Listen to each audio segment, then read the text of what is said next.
The Chevy Rock and Roll 400 is over at the Richmond International Raceway. Jimmy Johnson has won the race, and the field for NASCAR's chase for the Sprint Cup is locked in.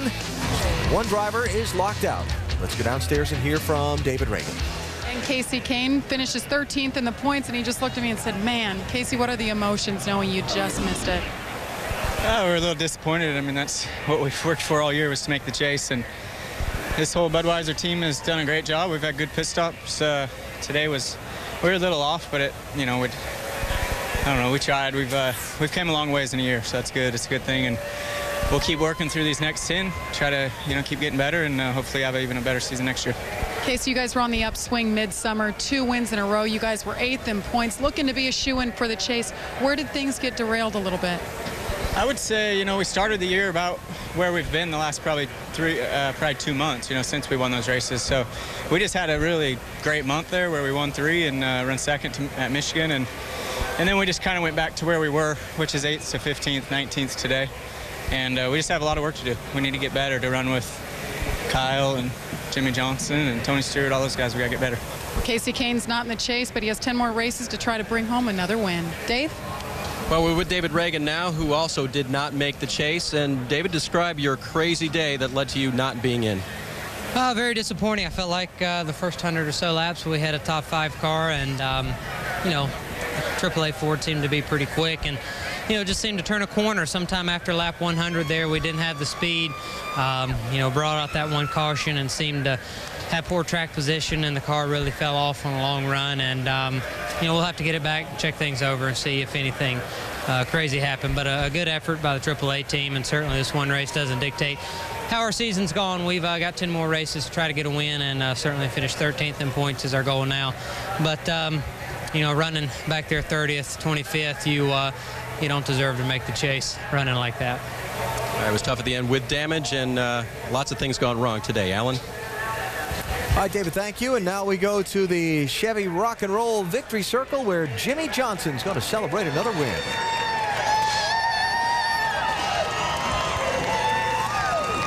And talk about peaking at the right time. While this looks like a familiar story, a year ago you entered the chase with back-to-back victories. You do the same thing here again. Do you feel like you're peaking at the perfect time? It's hard not to feel that way. Just a lot of hard work, and we're coming to good track. So I think this 48 car is going to be ready for this championship battle. It's just a great day, a lot of hard work, but a great day, and we got the job done. I can't thank my guys enough. Great stops, worked on it all day, and I wish my wife was here. Honey, I miss you, wish you were here, but what a day. You mentioned the hard work. A lot of that was done in the last 25 laps, trying to hold off Tony Stewart. What was that battle like? I'm sitting there driving, and I'm thinking, all right, he hasn't won this year. It's Tony. He's in the orange car, I'm in the Lowe's car. What's going to happen? Then I'm like, well, he's going to be teammates with us next year, so maybe nothing. But either way, Tony drove his butt off, and I could see him down there on the bottom real loose off. And I was waiting for the bump, but fortunately I got away with him with about 3 or 4 to go, and he never got to me. We do enter the chase now. There's some pretty stiff competition. You look at the 99, you look at the 18. How do you assess your chances of pulling off your 3rd consecutive championship in this series? I think chances are high. I mean, we've worked hard to get these Impalas right. Great support from Lowe's. Our team's been working hard. I feel that we've got all the tools. Now it's just up to those 10 races and see what kind of luck we have and where things go. But we're going to show them, give 100%, and if we get it, we'll try to make history or be a part of history, what Cale did before. If not, they can't say we weren't trying this year. Jimmy Johnson, already part of history. 2nd consecutive victory this season and the 3rd time in a row here at Richmond. Shannon? Well, Mike checking in with Clint Boyer, and he is breathing right now. How much of a relief is it that this race is over? Oh, huge. I mean, I knew you're going to go through so much emotion. That's just a roller coaster. You're in good track position. The car's fast. We lost track position there, had a couple of bad pit stops, and you're back in the melee, and you're the outside looking in. So we just kept our heads together. Doug Deek, Mike Dillon, my spotter, everybody, all the guys behind me, and the Jack Dillon Chevrolet just did a good job. We got to a lot of homework to do here. We got to prove that we're in this thing for a reason, and really proud. A lot of emotion over the radio. What role did your spotter, your crew chief, even Richard Childers play in keeping you calm and keeping you focused for today's race? Well, I mean, like I say, you're pretty calm when everything's up there, and it's easy to stay calm. You get back there behind the 8 ball, and the car's tight, and you can't move, and the whole field's in front of you, and the leader's coming, going a lap down. That was getting pretty tense, but it worked out for the good, and just really proud of all the guys sticking together. Well, we just told Clint Boyer that when the chase starts next week, he'll be seated 5th, and Alan, he said, cool. That's what you get for winning a race. But before we get into how they'll be seeded for the chase, let's look at how the regular season ended.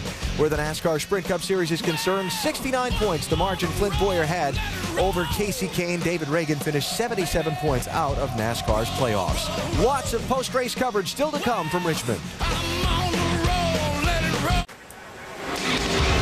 The chase for the Sprint Cup, 10 races for the championship, starts next week. Our coverage from New Hampshire, presented by GoDaddy.com. 1 p.m. Eastern Time, ABC, starting with NASCAR Countdown.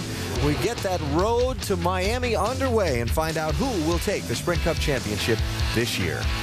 For now, more post-race coverage from Richmond. Jamie? What a hard-fought day it was for Matt Kenseth, but he's been in this situation before. He's made every chase. He and Jimmie Johnson, the only two to do that. Matt, how did today's race compare, though? You had to hold your breath at some point. Yeah, I mean, it was probably one of the worst races I probably ever drove, so it was very frustrating. It was very disappointing. I'm glad we're in a way, but another way we're operating, I don't think will be a factor when we get there. So we just got to get rolling and get back into getting some good finishes and get working together and doing all that. None of our cars were very fast today. We really missed it on the short track stuff for some reason. And I don't know, David spun out getting in there, and I spun out as soon as he spun. So I think there was some oil up there or something. I can't remember ever spinning out going into a corner. So when he spun, I seen him, and I just kind of froze and waited a second. My car just spun right with him. So if he would have spun in front of us, would have been a different day. We weren't that good. We weren't going to run with leaders, but we probably top 15 car maybe. Well, Roush Fenway, you guys dominated last weekend. You guys had a lot of great cars out there. Today was a down day. How are you feeling about the next 10 tracks that we go to for the chase? Well, I don't feel very good about next week and probably Martinsville. Our short track stuff hasn't ran like it used to for some reason. We're missing something in that combination. But our bigger track stuff seems to be running okay. Our Dover stuff is good, and Carl's been good at all 1.5 miles and big tracks. So feel pretty good about the big tracks. Don't feel too good about the short tracks after today. All right, it's been a long day for Matt Kenseth, but the good news is he's in the chase, and he will be seated 12th. Dave? Jamie, Jeff Gordon's 10th place run today secures him in his 4th chase out of 5 ever run. Relieved to be here now? Definitely. Obviously today we wanted to come out of here with a strong finish, and we had a strong start, not as good a finish as we had a start, but the most important thing was coming out of here with being in the chase. And it was a good fight. We took 2 tires there early, and then we had to make some adjustments to the car. We just lost track position. I don't think the car was bad at all. It just, once you lose track position, it's really tough to get up through there. So you're one of these guys now tied on the bottom rungs at 5,000. You're getting a lot of points, obviously, in moving up. We were just kind of laughing about that. But where's this win? When does it come, Jeff? Hopefully it comes soon. New Hampshire's a great track for us, so we'll start there. That's all we can do is just fight hard, try to win every single race that we go to, just like we've been all year long. When it's meant to happen, it'll happen. If we prepare and put the right car and come together as a team, we're going to win. We know that we're not that far away. Sometimes it looks like we are, but I really don't think we're as far off sometimes as it looks. But I want to thank Nick Garrett for being on board this DuPont Chevrolet today. This thing's always looking good, running good, and proud to have him on board. So now we'll start this chase, see what happens the next 10. And a couple of wins could move him up the charts in a hurry. Mike? And Dave, another team that appears to be getting hot at the right time is the 11 team. And Denny Hamlin, your 3rd consecutive third-place finish. How would you assess the day? It was up and down day. I definitely like to win in front of these hometown fans, but we made a run at it at the end. Our car was pretty good, so we just got too far behind there in the middle stage of the race, just too loose, and but we did what we had to do. I couldn't race guys as hard as I'd like to, but this is what we needed, was a strong 3rd-place run. A few weeks ago, you made some pretty pointed comments, but since then, nothing but top 5s. Do you feel like you're ready for the chase now? Yeah, I'm ready. This is the best run we've had all year as far as string of finishes in a row. So I can't think of a better place to go than Loudon for this whole FedEx team. And congratulations to Toyota getting 3 cars in for the first time. And this whole FedEx team, 3 years in a row. Every time we've tried, we made it. So glad the load's off my back. And Denny Hamlin is the number 6 seed. Shannon? Yeah, Mike, all Greg Biffle had to do was start the race, and he made it into the chase. We saw all of your team celebrating on the wall. What was it like for you in the car today, just knowing that you were already in the chase? Well, it was pretty exciting. Last week we got the 3M 16 car in the chase, and we knew all we had to do was come here this week, but wish we'd have run a little bit better today. We had great pit stops again, just a little bit off on the car, but excited to make the chase, back in the chase in 2008. I'm happy for 3M and Ford and Roush Fenway, everybody. first time for Greg to make the chase, so it's an exciting deal for all of us. Yeah, looking forward to the next 10 races. Where is this team right now? How do you expect to do in the chase? We expect to do really good. I mean, you know, that 14th place finish today isn't characteristic of our team. You know, I got the car too loose. I spun getting into one, my fault. And we had a better car than that. We had a top 10 car, and we should have been in the top 10. I feel like going to Loudon and all the rest of the places, there's some great racetracks for us. And we're going to try and run them down. We know we don't have any bonus points, but we're going to try our heart out. All right, and the Greg that Greg was referring to was Greg Irwin, his crew chief. So let's show you how the drivers will be seated as they enter that 10-race chase for the Sprint Cup. Remember, they get 10 bonus points for each win they've accumulated during the year.